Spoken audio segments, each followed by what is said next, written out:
দেবো দেন একটাই দেন, আমাকেই দেন আগে, আমি খেয়ে টেস্ট করে দেখি। 20 টাকাটা না 30 টাকা মিলে দেবো। 20 টাকার কতটুকু আর 30 টাকার কতটুকু? মুড়ি হলো 50 আর বুট হলো 200 টাকা 30 টাকা। আচ্ছা দেন, 20 টাকারই দেন।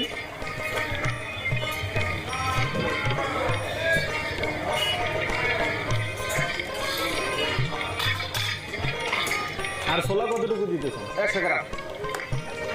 এই দিলাম 20 টাকা।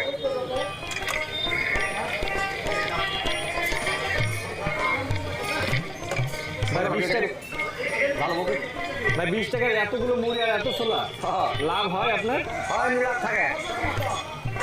এটা কি দিলেন? মরচ রাখি 17 রাখি 7 গ্রাম সরিষার তেল। মানে এইভাবে খাইতে মানুষ স্বাচ্ছন্দ্য বোধ করে। হ্যাঁ